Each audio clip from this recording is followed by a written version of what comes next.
ಸ್ವಾಭಿಮಾನಿ ನ್ಯೂಸ್ಗೆ ಸ್ವಾಗತ. ಇಂದಿನ ಪ್ರಮುಖ ಸುದ್ದಿಗಳು. ದೇಶಕ್ಕೆ ಆಪತ್ತು ಬಂದ ಸಂದರ್ಭದಲ್ಲಿ ಸೈನಿಕರನ್ನು ನೆನಪು ಮಾಡುವುದಕ್ಕಿಂತ ಸದಾ ಅವರ ದೇಶ ಸೇವೆಯನ್ನು ನೆನಪಿನಲ್ಲಿಟ್ಟುಕೊಂಡು ಅವರಿಗೆ ನೈತಿಕ ಬಲ ತುಂಬುವ ಕೆಲಸ ಮಾಡಿದರೆ ದೇಶ ಕಾಯುವ ಸೈನಿಕನ ಆತ್ಮಸ್ಥೈರ್ಯ ಹೆಚ್ಚುತ್ತದೆ ಎಂದು ಮಾಜಿ ಯೋಧರ ಸಂಘದ ಸುಭಾಷ್ ಚಂದ್ರ ಹೇಳಿದರು. ಅವರು ಇಂದು ಸಾಗರ ನಾಗರಿಕರ ವೇದಿಕೆ ಹಮ್ಮಿಕೊಂಡಿದ್ದ ವಿಜಯ ಸಿಂಧೂರ ತಿರಂಗ ಯಾತ್ರೆಯ ಸಮಾರೋಪ ಸಮಾರಂಭದಲ್ಲಿ ಮಾತನಾಡುತ್ತಿದ್ದರು. ಭಾರತೀಯ ಸೇನೆ ಪ್ರಪಂಚದಲ್ಲಿಯೇ 4ನೇ ಅತಿ ದೊಡ್ಡ ಸೇನೆಯಾಗಿದ್ದು, ಇತ್ತೀಚೆಗೆ ನಡೆದ ಸಿಂಧೂರ ಕಾರ್ಯಾಚರಣೆ ನಮ್ಮ ಸೈನ್ಯದ ಬಲವನ್ನು ವಿಶ್ವಕ್ಕೆ ತೋರಿಸಿಕೊಟ್ಟಿದೆ ಎಂದರು. ಸಾಗರದ ಗಣಪತಿ ದೇವಸ್ಥಾನದಿಂದ ಆರಂಭವಾದ ವಿಜಯ ಸಿಂಧೂರ ತಿರಂಗ ಯಾತ್ರೆಯಲ್ಲಿ ಸುಮಾರು 1 ಕಿಲೋಮೀಟರ್ಗಿಂತಲೂ ಹೆಚ್ಚಿನ ಉದ್ದವಾದ ರಾಷ್ಟ್ರಧ್ವಜ ಸಾಗರದ ಜನರ ಮನಸೂರೆಗೊಂಡಿತು. ಸಾಗರ, ಸೊರಬ, ಹೊಸನಗರ ಸೇರಿದಂತೆ ಅನೇಕ ದೇಶ ಪ್ರೇಮಿಗಳು ಭಾಗವಹಿಸಿದ್ದರು. ಕಾರ್ಯಕ್ರಮದಲ್ಲಿ ಸಂಸದ ಬಿವೈ ರಾಘವೇಂದ್ರ, ಮಾಜಿ ಸಚಿವ ಎಚ್ ಹಾಲಪ್ಪ ಹರತಾಳು, ರಾಜನಂದಿನಿ ಕಾಗೋಡು, ವಿಧಾನ ಪರಿಷತ್ ಸದಸ್ಯೆ ಭಾರತಿ ಶೆಟ್ಟಿ, ಪ್ರಸನ್ನ ಕೆರಕೈ, ಮೇಘರಾಜ್, ಮಲ್ಲಿಕಾರ್ಜುನ್ ಹಾಗೂ ವಿವಿಧ ಸಂಘಟನೆಗಳ ಮುಖಂಡರು, ಕಾರ್ಯಕರ್ತರು ಭಾಗವಹಿಸಿದ್ದರು.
ಆಪರೇಷನ್ ಸಿಂಧೂರದ ಮೂಲಕ ಪಾಕಿಸ್ತಾನದ ಉಗ್ರವಾದವನ್ನು ತಡೆಬಡಿದ ವೀರ ಯೋಧರಿಗೆ ಜಯವಾಗಲಿ, ಜಯವಾಗಲಿ.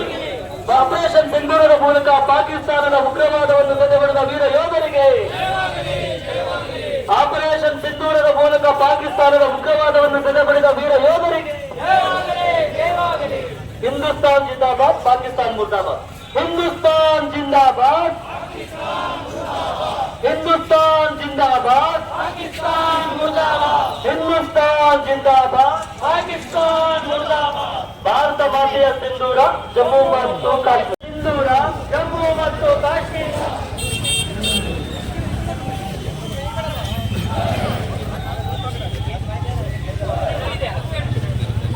ಸೈನ್ಯದ ಆಪರೇಷನ್ ಸಿಂಧೂರ, ಭಾರತಕ್ಕೆ ಅಖಂಡ ಕಾಶ್ಮೀರ.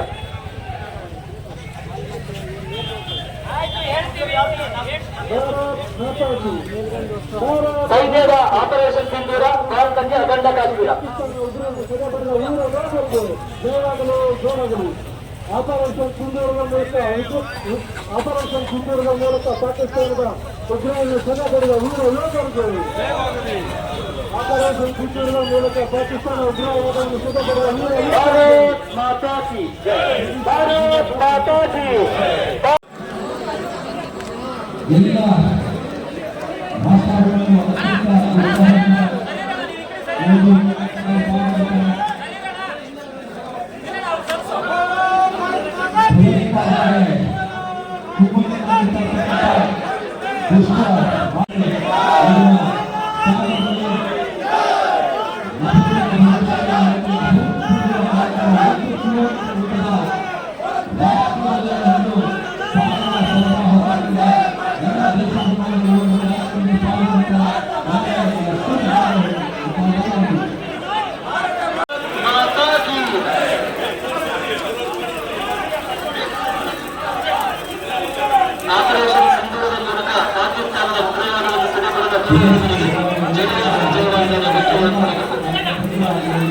ಆಪರೇಷನ್ ಸಿಂಧೂರದ ಮೂಲಕ ಪಾಕಿಸ್ತಾನದ ಉಗ್ರವಾದವನ್ನು ಸೆರೆಹಿಡಿದ ವೀರ ಯೋಧರಿಗೆ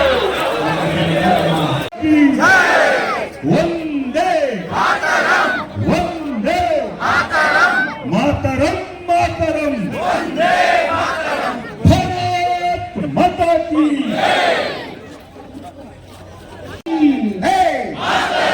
ಮಾತರಂ ಮಾತರಂ ಮಾತರಂ ಮಾತರಂ ಯೋಧರಿಗೆ ಐತಿಹಾಸಿಕ ಹೊಸನಗರ ಸಾಗರದ ಮಹಾಜನತೆಗೆ ಸೊರಬ ಹೊಸನಗರ ಸಾಗರದ ಮಹಾಜನತೆಗೆ ಅದೇ ರೀತಿ DSS ನ ಬಂಧುಗಳು ಹಕ್ಕುಗಳಿಗಾಗಿ ಹೋರಾಟ ಮಾಡತಕ್ಕಂಥವ್ರು ಅವರ ಸಮವಸ್ತ್ರವನ್ನು ಧರಿಸಿ ಈ ಒಂದು ಕಾರ್ಯಕ್ರಮದಲ್ಲಿ ಭಾಗವಹಿಸಿದ್ದಾರೆ. ಸೇಬು ಹಣ್ಣಿದ್ರೆ ಮೊಬೈಲ್ ಇದ್ರೆ ಕೈಯಲ್ಲಿ ಇಟ್ಕೊಳ್ರಿ. ಮೊದಲನೇದಾಗಿ ನಾಗರಿಕರಿಗೆ ಹೃತ್ಪೂರ್ವಕವಾದ ಸ್ವಾಗತವನ್ನು ನಿಮ್ಮ ಚಪ್ಪಾಳೆ ಮುಖಾಂತರ ವಹಿಸ್ತಾರೆ. ಸೇನೆ ಸೈನಿಕರು ಅವರ ಕೈಗೆ ಪರಮೋಚ್ಚ ಅಧಿಕಾರ ಕೊಟ್ಟಿರೋ ಸಮಯಕ್ಕೆ ಸರಿಯಾಗಿ ಬಂದು ಮೋದಿಯವರ ಪ್ರತಿನಿಧಿ ಇಲ್ಲಿ ಬಂದಾಗಿದೆ. ನಮ್ಮ ಹೆಮ್ಮೆಯ ರಾಘಣ್ಣ ಬಂದಿದ್ದಾರೆ. ಅವರಿಗೆ ಹಾರ್ದಿಕವಾದಂತ ಸ್ವಾಗತವನ್ನು ನಿಮ್ಮೆಲ್ಲರ ಚಪ್ಪಾಳೆ ಮುಖಾಂತರ ಕೊಡೋಣ.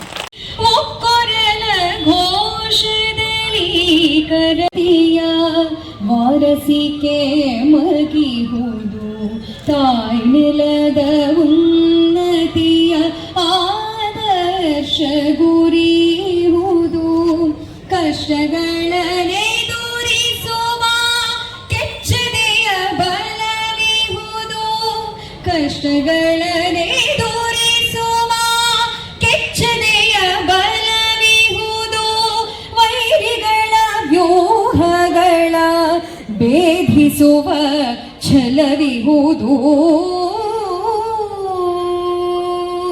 ಕರವ ಜೋರ ಕಾರ್ಯದಲ್ಲಿ ಸ್ವರವ ಕೂಡಿಸ ಬನ್ನಿ ಒಕ್ಕೊರಲ ಘೋಷದಲ್ಲಿ ಕರವ ಜೋಡಿಸ ಬನ್ನಿ ಈ ರಾಷ್ಟ್ರ ಕಾರ್ಯದಲ್ಲಿ.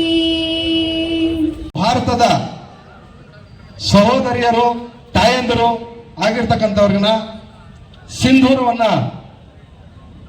ಕಸಿದಂತಹ ಪಾಪಿಗಳಿಗೆ ಒಂದು ಪ್ರತ್ಯುತ್ತರ ದಿಟ್ಟವಾಗಿ ಕೊಡಬೇಕಾದಂತಹ ಸಂದರ್ಭ ಇತ್ತು. ಅದನ್ನ ಇವತ್ತು ಭಾರತ ಸರ್ಕಾರ ಯಶಸ್ವಿಯಾಗಿ ಕೊಟ್ಟಿದೆ ಅಂತ ಹೇಳಲಿಕ್ಕೆ ಬಹಳ ಖುಷಿ ಆಗುತ್ತೆ ಮತ್ತೆ ಹೆಮ್ಮೆ ಆಗುತ್ತೆ. ಆದ್ರಿಂದ ಭಾರತ ಸರ್ಕಾರಕ್ಕೂ ಕೂಡ ನಾವು ಈ ಮೂಲಕ ಒಂದು ಚಪ್ಪಾಳೆಯ ಮೂಲಕವಾಗಿ ಅದಕ್ಕೆ ಅತಿ ದೊಡ್ಡ ಅಭಿನಂದನೆಯನ್ನು ಸಲ್ಲಿಸಬೇಕು ಅಂತ ತಮ್ಮಲ್ಲಿ ಎಲ್ಲರ ಹತ್ರ ಕೇಳ್ಕೊಳ್ತಾ ಇದ್ದೀವಿ. ಅವರ ಕುಟುಂಬದ ಜೊತೆಗೆ ಯಾವಾಗ ಇದೇ ರೀತಿಯಾಗಿ ನೀವೆಲ್ಲರೂ ಜೊತೆಯಾಗಿ ನಿಲ್ತಿರೋ ಅವಾಗ ಇನ್ನಷ್ಟು ನಮ್ಮ ಸೇನೆ ಗಟ್ಟಿ ಆಗುತ್ತೆ ಮತ್ತೆ ಅಲ್ಲಿ ಇನ್ನೂ ಕೂಡ ಹೆಚ್ಚಿನ ಯಶಸ್ಸನ್ನ ಪಡೆಯೋದಕ್ಕೆ ಅವರು ನಮಗೆ ಇವತ್ತು ರಕ್ಷಣೆಯನ್ನ ಕೊಡೋದಿಂದ್ರೆ ನಾವೆಲ್ಲ ಕೂಡ ಈ ರೀತಿಯಾಗಿ ಸುರಕ್ಷಿತವಾಗಿ ಬದುಕ್ತಿದ್ದೀವಿ ಅಂದ್ರೆ ಅದಕ್ಕೆ ಯೋಧರು ಕಾರಣ. ಯೋಧರನ್ನ ಹುರಿದುಂಬಿಸಕ್ಕೆ ಅವರಿಗೆ ಶಕ್ತಿಯನ್ನು ನೀಡ್ತಿರ್ತಕ್ಕಂತಹ ಆಗಿ ಇವತ್ತು ಸಾಗರ ಸ್ಪಂದನೆ ಮಾಡಿದೆ. ಮುಂದೆ ಈ ದೇಶದ ನಾಯಕತ್ವ ಏನ್ ಕರೆ ಕೊಡ್ತದೆ, ಈ ದೇಶದ ಸೈನ್ಯ ಮೂರೂ ದಳಗಳು ಏನ್ ಕರೆ ಕೊಡ್ತಾರೆ ಆ ತರ ನಾವು ನಡ್ಕೊಳ್ಳೋಣ ಅಂತೇಳಿ ಹೇಳ್ತಾ, ಮತ್ತೊಂದು ನಾವು ಕರವ ಜೋಡಿಸ ಬಂದು ಸ್ವರವ ಜೋಡಿಸ ಬಂದು ಏನ್ ಮಾಡ್ಲಿಕ್ಕೆ ಸಾಧ್ಯ? ಅವರು ಕರೆ ಕೊಟ್ಟಾಗ ನಾವು ಸ್ಪಂದಿಸೋದು. ಹೆಚ್ಚಂದ್ರೆ ಇನ್ನೂ ಸಂಕಷ್ಟಕ್ಕೆ ಹೋದ್ರೆ ನಾವು ಲಾಲ್ ಬಹದ್ದೂರ್ ಶಾಸ್ತ್ರಿಗಳು ಹೇಳಿದ್ರಂತೆ ಊಟ ಬಿಡಿ ಅಂತ. ಈಗ ಊಟ ಬಿಡೋದು ಬೇಡ, ಊಟಕ್ಕಿದೆ, ಇನ್ನೊಂದು ಗಂಟೆ ಹೆಚ್ಚು ಶ್ರಮ ಪಡೋಣ. ಪ್ರತಿಯೊಬ್ರು ದೇಶಕ್ಕಾಗಿ ಸೈನ್ಯಕ್ಕಾಗಿ ನಮ್ಮಿಂದ ಒಂದು ಗಂಟೆ ಹೆಚ್ಚು ಕೆಲಸ ಮಾಡೋದನ್ನ ಅಥವಾ ಇನ್ಯಾವುದ್ರ ರೂಪದಲ್ಲಿ ಕರೆ ಕೊಡ್ತಾರೆ ಅದನ್ನು ಮಾಡೋದ್ರ ಮೂಲಕ ಅವರು ಬೆಂತಟ್ಟನ ಅಷ್ಟೊಂದು ಮಾಡಿದ್ರೆ ಸಾಕು. ನಮ್ಮ ಸೈನಿಕರಾದ ಪ್ರಯತ್ನ ಇನ್ನೊಬ್ಬ ಅವನ ಪುಣ್ಯಾತ್ಮ ಹೇಳಿದಾನೆ, ಒಬ್ಬ ಶಾಸಕ ಬೂಟಾಟಿಕೆ ಈ ಒಂದು ನಡೀತು ಅಂತೇಳಿ ಒಬ್ಬ ಪುಣ್ಯಾತ್ಮ ಹೇಳಿದ್ರು, ಈ ದೇಶಕ್ಕೆ ಶಾಂತಿ ಬೇಕು, ಯುದ್ಧ ಬೇಡ ಅಂತೇಳಿ ನಮ್ಮ ರಾಜ್ಯದ ನಾಯಕರು ಒಬ್ರು ಹೇಳಂತ ಕೆಲಸವನ್ನ ಮಾಡಿದ್ರು. ಪಾಕಿಸ್ತಾನ್ ಟಿವಿಲೆಲ್ಲ ಬಂತು. ನಮ್ಮ ರಾಜ್ಯದ ಒಬ್ಬ ನಾಯಕರ ಆ ಸ್ಟೇಟ್ಮೆಂಟ್ ಶಾಂತಿ ದೂತ ಅಂತೇಳಿ ಪಾಕಿಸ್ತಾನ ಪತ್ರಿಕೆಯಲ್ಲಿ ಮಾಧ್ಯಮದಲ್ಲಿ ಹರಿದಾಡಿ ನಿಮಗೆಲ್ಲರೂ ಕೂಡ ಗೊತ್ತಂತ ವಿಚಾರ. ಹಣೆಗೆ ಕುಂಕುಮವನ್ನ ಹಚ್ಕೊಂಡು ವಿಧಾನಸಭೆಯಲ್ಲಿ ಭಾಷಣ ಮಾಡಿದ್ರೆ ಆ ಹೃದಯದಲ್ಲಿ ಹಿಂದುತ್ವ ಇಲ್ಲ ಅಂದ್ರೆ ಏನು ಕೂಡ ಮಾಡ್ಲಿಕ್ಕೆ ಸಾಧ್ಯ ಇಲ್ಲ. ಏನು ಕೂಡ ಮಾಡ್ಲಿಕ್ಕೆ ಸಾಧ್ಯ ಇಲ್ಲ. ಹೃದಯಪೂರ್ವಕವಾಗಿ ಹಿಂದುತ್ವದ ವಿಚಾರಗಳ ಬಂದಾಗ ಓಟಿನ ರಾಜಕಾರಣವನ್ನ ಮರೆತು ದೇಶ ಮೊದಲು ಅಂತೇಳಿ ಚಿಂತನೆ ಮಾಡ್ತಿರುವಂತ ನಾಯಕತ್ವ ಎಲ್ಲಿವರೆಗೂ ಇರಲ್ಲೋ ಅಲ್ಲಿವರೆಗೂ ಕೂಡ ನಮ್ಮ ಸೈನಿಕನನ್ನ ಮತ್ತು ದೇವರನ್ನ ಎಲ್ಲರೂ ಹಾಡುತ್ತಾರೆ, ಹೊಗಳುತ್ತಾರೆ. When wars are over and everything righted, ಯುದ್ಧ ಎಲ್ಲ ಮುಗಿದು ಎಲ್ಲವೂ ಶಾಂತವಾದ ಬಳಿಕ, ನಿಶಬ್ದವಾದ ಬಳಿಕ, God is forgot and soldiers slighted, ಭಗವಂತನನ್ನ ಜನ ಮರೆತು ಬಿಡ್ತಾರೆ, ಸೈನಿಕರನ್ನ ಪಕ್ಕಕ್ಕೆ ಸರಿಸಿ ಬಿಡ್ತಾರೆ. ಪಹಲ್ಗಾಮ್ನಲ್ಲಿ ದಾಳಿಯಾದಾಗ, ಆಪರೇಷನ್ ಸಿಂಧೂರ ಆದಾಗ, ಪ್ಯಾಂಟ್ ಬಿಚ್ಚಿ ಧರ್ಮ ನೋಡಿ ಹೊಡೆದಾವಾಗ ಸೈನಿಕರ ನೆನಪಾಗಿತ್ತು.